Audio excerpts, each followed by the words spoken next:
Hi friends, நம்ம இந்த செங்கல் புயல் வந்து நம்மளோட யூனிவர்ஸில் என்னென்ன செடியெல்லாம் அடித்து தூக்கியிருக்குன்னு சொல்லிட்டு ஒரு அப்டேட் தான் இது. ஸோ இது வந்து நம்மளோட கார்டனோட ஃபுல் வீடியோ வந்து நான் ஃபுல்லாகவே எடுத்துருப்பேன் ஃப்ரெண்ட்ஸ். அதனால் ஸ்கிப் பண்ணாமல் பாருங்கள். இது வந்து க்ளீன் பண்ணுறது நான் மட்டும் இல்லை, நீங்களும் தான் என் கூட இருக்க போகிறீங்க. ஸோ இந்த வீடியோ வந்து ரொம்ப ஃபன்னாக இருக்கும்னு நினைக்கிறேன். வாங்க ஃப்ரெண்ட்ஸ், வீடியோக்குள்ளே போவோம். ஃபஸ்ட்டு பார்த்திங்க அப்படின்னா, அந்த சைடு கவுந்துருக்கிற நம்மளோட எலுமிச்சை கண்ணை தூக்கி இந்த சைடு கொய்யா மரத்தில் கட்டணும். அது ஏன் அப்படி படுத்துட்ருக்குன்னா, இங்கே பக்கத்தில் இருக்கிற முருங்கை மரம் இருக்குல்ல ஃப்ரெண்ட்ஸ், அது உடச்சிக்கிட்டு அது மேலே விழுந்ததுனால செடி வந்து பெண்ட் ஆகிடுச்சு. ஸோ அதில் நான் வந்து ஒரு ஒயிட் கலர் ரோப் கட்டியிருக்கேன். அதை வந்து நம்ம கொய்யா மரத்தில் இழுத்து கட்டணும். நம்ம வீட்டில் வந்து காம்பவுண்ட் இல்லாததுனால தாங்க இந்த பிரச்சனை நடக்குது. சீக்கிரமாக வந்து நம்ம ஒரு காம்பவுண்ட் போடணும். இங்கே இருக்கிற தென்னை உலைகள்லாம் வந்து நான் தான் கட் பண்ணி வச்சுருக்கேன். ஸோ இதெல்லாம் வந்து இடைஞ்சலாக இருந்துச்சு சைடில், அதனால் கட் பண்ணி வச்சுருக்கேன். நம்ம அந்த எலுமிச்சை மரத்தை தூக்கி கட்டின உடனே தான் ஃப்ரெண்ட்ஸ் தெரியுது. இங்கே பாருங்கள், ரொம்ப நாள் காய் இல்லையேன்னு சொல்லிட்டு பாவப்பட்டுட்டு இருந்தோம். பார்த்தா இவனை தூக்கி நிமித்தினோடனே தான் தெரியுது பின்னாடி ஒரு காய் இருக்குன்னு. அந்த சைடு இருந்தால் நம்ம கண்டுபிடிச்சிட்ருக்கலாம். ஆனால் பேக் சைடு நம்ம அவ்வளோ வந்து பார்க்காததுனால இங்கே ஒன்று மட்டும் இருக்குது பாருங்கள். இதுவே வந்து கட்டிங்லேருந்து கொண்டு வந்தது தான். இது ஆல்ரெடி நம்மக்கிட்ட ஒரு மரம் இருந்துச்சு, அதில் செம்ம காய் இருக்கும். அதுலேருந்து கட் பண்ணி கொண்டு வந்து வச்சது தான் நம்ம இவ்வளோ பெருசாக வளர்ந்துருக்கு. அது பக்கத்துலேயே பார்த்திங்க அப்படின்னா இன்னொரு செடியும் இருக்கும் ஃப்ரெண்ட்ஸ்.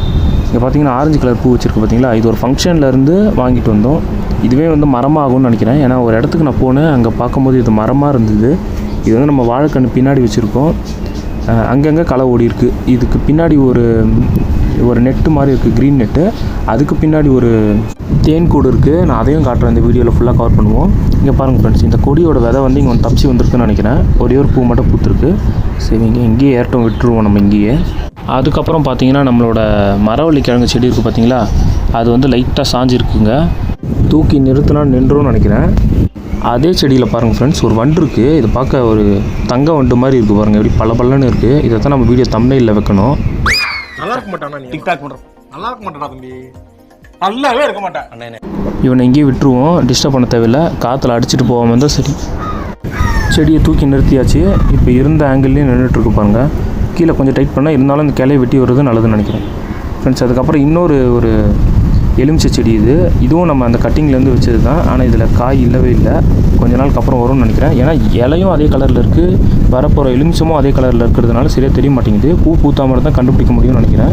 கொஞ்ச நாளுக்கு அப்புறம் பூ வருதான்னு பார்ப்போம் ஃப்ரெண்ட்ஸ். அதுக்கப்புறம் நான் அப்டேட் பண்ணுறேன் போக இதில் காய் வந்துச்சு அப்படின்னா. அதுக்கப்புறம் ஃப்ரிட்ஜ் டேங்க் வந்து நம்ம நைட்டு தண்ணி காலி பண்ணோம் பார்த்தீங்களா, அதே அளவுலேயே இருக்குது. ஃபிஷ்ஷஸ்லாம் கூட ஆக்டிவாகவே இருக்குது பாருங்கள் ஃப்ரெண்ட்ஸ். நல்லா துள்ளி குதிச்சுட்டு ஓடிடுறானுங்க. கீழே கொஞ்சம் கருப்பாக இருக்குது, ஆனால் தண்ணி வந்து ஃப்ரெஷ்ஷாக தான் இருக்குது. உங்களுக்கு சைடு ஆங்கிளில் பார்த்தா தெரியும்னு நினைக்கிறேன். மரத்துக்கு கீழே வச்சுருக்கிறதுனால முருங்கை மரம் எல்லாம் மட்டும் கொட்டியிருக்கு ஃப்ரெண்ட்ஸ், வேறு ஒன்றும் இல்லை. முன்னாடி இருந்ததை விட நம்ம ஃபிஷ்ஷஸ் வந்து இப்போது கலர்ஃபுல்லாகவே இருக்குது. எல்லா கலருமே கலந்த மாதிரி இருக்குது. ஆல்ரெடி இருந்ததை நம்ம கொண்டு போய் கொடுத்துட்டோம் ஒரு ஃபிஷ் கடையில்.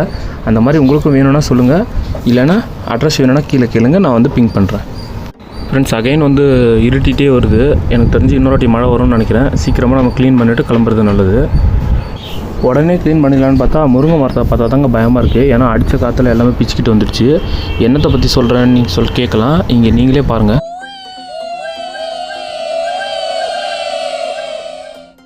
ஆமாங்க, நான் சொல்கிறது கம்பளி பூச்சியை பற்றி தான். அந்தந்த செடியில் வந்து குட்டி குட்டியாக வந்து வந்துட்டுருக்கு. நேற்று அடித்த காற்றுல எல்லாமே வந்து பரவிட்டுருக்குன்னு நினைக்கிறேன்.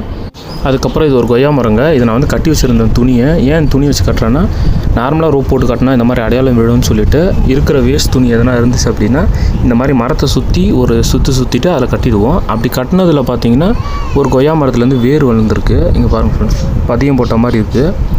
ஸோ நம்ம இதை அப்படியே வச்சுட்டு இன்னொரு கட்டிட வேண்டியதான் இதுலேயே. இந்த மாதிரி நீங்களும் வந்து துணி வச்சு கட்டுங்க. அப்போ தான் வந்து செடியோ மரமோ வந்து டேமேஜ் ஆகாது. காற்று ரொம்ப ஹெவியாக இல்லைனாலும் லைட்டாக வீசிட்டு தான் ஃப்ரெண்ட்ஸ் இருக்குது. நம்ம கீழே இருக்கிற களைகள்லாம் ட்ரிம் பண்ணி விட்டது கொஞ்சம் நல்லதாக போச்சு. இப்போ நம்ம வந்து மாடி மேலே தான் போகிறோம். கீழே இருக்கிற ஓலையை நான் கொண்டு வந்துட்டேன் இங்கே. அதே மாதிரி இன்னொரு 4 ஓலை இருக்குது, அதையும் கொண்டு வந்து இங்கே வச்சிடலாம், கீழே வைக்க தேவையில்லை. ஸோ அதுக்கப்புறம் பார்த்தீங்கன்னா ஃப்ரெண்ட்ஸ், நம்ம இந்த மாடி மேலே வச்சுருக்கோம் பார்த்தீங்களா கொஞ்சம் செடிகள் வந்து, அது வந்து மேலே செவத்தில் இருந்துச்சு. அது எல்லாத்தையும் நான் இறக்கி கீழே வச்சுட்டேன், காற்றுல கீழே விழுந்துட போகுதுன்னு சொல்லிட்டு. இங்கே பாருங்கள் எவ்வளோ இலை கொட்டியிருக்குன்னு சொல்லிட்டு. இந்த மல்லி செடியிலையும் ப்ளஸ் அந்த மரத்துலேருந்தையும் கொட்டியிருக்கு. இப்போ இதை நம்மளால் க்ளீன் பண்ண முடியாது. அகைன் மழை வந்து போயிட்டோம். தர கொஞ்சம் காஞ்சவனை தான் பெருக்கி எடுக்க முடியாது திருப்பி. அதுக்கப்புறம் பார்த்தீங்கன்னா கிரேப் செடிலாம் பரவாயில்லைங்க, எந்த டேமேஜும் இல்லை. ஏன்னா அது 2 செவத்துக்கு நடுவில் இருக்கிறதுனால பிரச்சனை இல்லை. இங்கே பாருங்கள், இது அப்பப்போ சாஞ்சிடுது, ஏன்னு தெரியல. ஒருவேளை பாட்டுக்கு ஏற்ற செடி இல்லைன்னு நினைக்கிறேன். இந்த செடி கொஞ்சம் பெருசாகிடுச்சு, அதனால் அப்பப்போ விடுது. இந்த காட்சியை பாருங்கள் எப்படி இருக்குன்னு சொல்லிட்டு.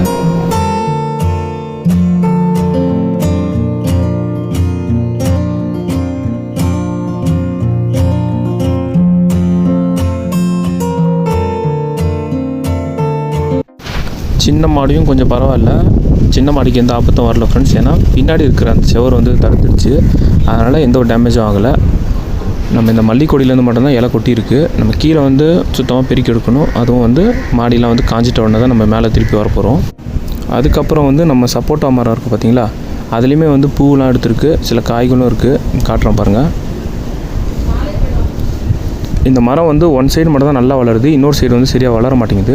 அதுக்கு காரணம் பார்த்திங்கன்னா அவன் பின்னாடி இருக்கிற இந்த ஆல்மண்ட் மரம் தான்.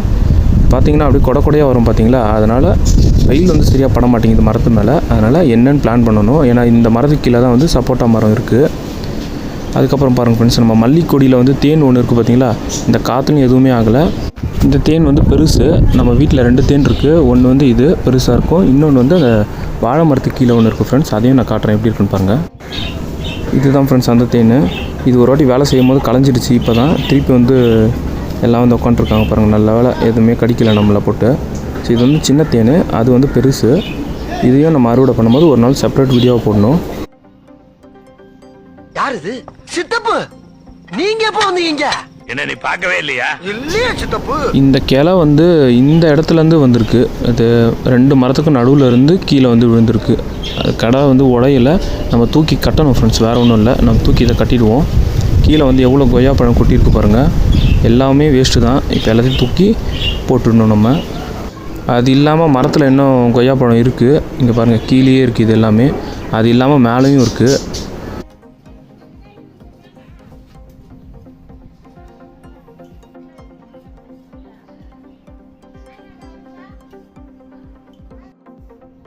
ஃப்ரெண்ட்ஸ் அதுக்கப்புறம் இது வந்து பெரிய நெல்லிக்காய் மரம். இது வந்து முருங்கை மரத்துக்கூடயே கலந்து போயிருக்கு பாருங்கள் மேலே. இங்கேருந்து பார்த்தா அவ்வளவும் தெரியல உங்களுக்கு, இங்கே பாருங்கள் இப்போ தெரியும்னு நினைக்கிறேன். சின்ன சின்ன கிளைகள்லாம் தெரியுது பார்த்தீங்களா. இது ப்ளஸ் இந்த செடியை வந்து நான் இது வரைக்கும் காட்டியிருக்க மாட்டேன். இது ஒரு செடி இல்லை, மரங்க. இது வந்து கோல்டன் ஷவர் சொல்லுவாங்க பார்த்தீங்களா, அந்த மரம் இது. இதில் நிறைய யூஸ் இருக்குது. இது வந்து நான் செப்பரேட் வீடியோவை காட்டுறேன். இந்த மரம் வளர்ந்துச்சுன்னா பூக்கிற பூ இப்படி தான் இருக்கும். சைடில் உங்களுக்கு ரெஃபரன்ஸ் கொடுத்துருக்கேன் பாருங்கள். இந்த 2 மரமும் வளர்ந்துட்ட உடனே பின்னாடி இருக்கிற முருங்கை மரத்தை வந்து நம்ம வெட்டி எடுத்துடணும். நம்மளால் முடிஞ்ச அளவுக்கு எல்லா செடியுமே தூக்கி நிறுத்திட்டோம். இப்போ இந்த புயல் மழைலாம் போயிட்ட உடனே இடத்த க்ளீன் பண்ணணும் ஃப்ரெண்ட்ஸ். அவ்வளோதான். இந்த வீடியோ உங்களுக்கு பிடிச்சிருந்தா மட்டும் சப்போர்ட் அண்ட் ஷேர்.